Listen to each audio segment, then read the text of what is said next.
Bismillahirrahmanirrahim.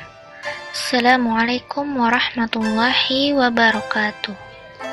Assalatu wassalamu ala asrafil anbiya wal mursalin Sayyidina Muhammadin wa ala alihi wa sahbihi ajma'in, amma ba'd.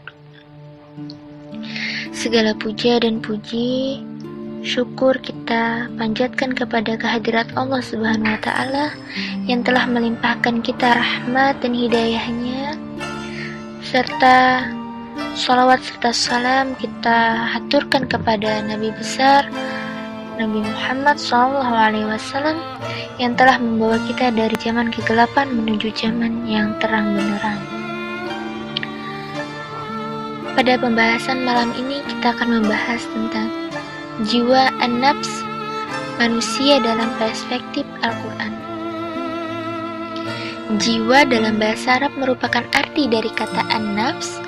Lafal ini mempunyai banyak persamaan di antara beberapa makna, seperti jiwa, nafsu, dan lain sebagainya. Namun dalam kaitannya dengan pembahasan ini lebih ditekankan pada makna meliputi kekuatan amarah, emosi, syahwat yang terdapat dalam diri manusia, yang terdapat pada diri kita.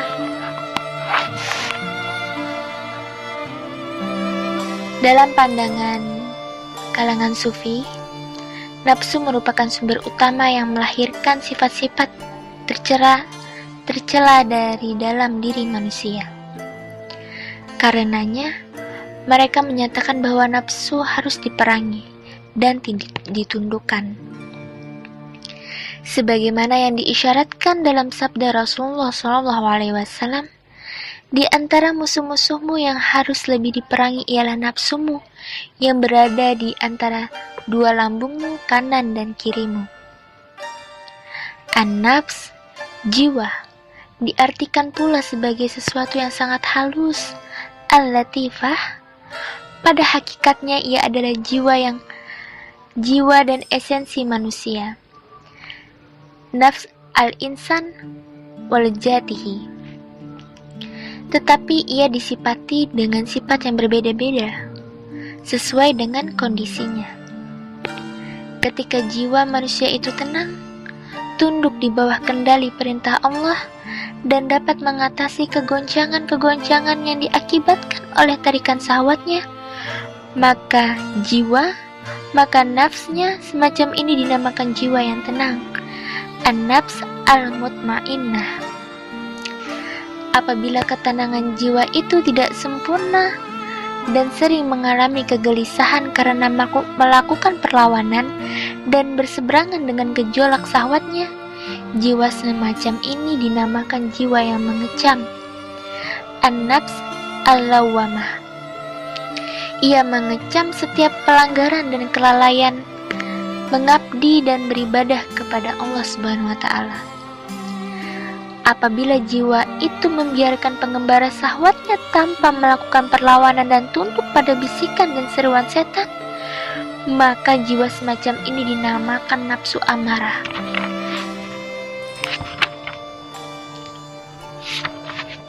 An-nafs al-amarah, nafsu yang selalu mengajak kepada kejahatan. Maka kesimpulannya, dalam pemahaman nafs sebenarnya adalah jiwa, maka di dalam jiwa itu Nabi mengajarkan bagaimana menghidupkan diri kita untuk memperhatikan Allah Subhanahu wa ta'ala. Maka dari itu, jiwa diletakkan di dalam diri, adapun daging di dalam diri itu disebut dengan kolbu atau hati. Di dalam hati itu kita disuruh mengingat Allah. Mengingat Allah itu dengan cara menghidupkan zikir hati. Zikir hati adalah zikir thariqah yang sampai kepada Rasulullah.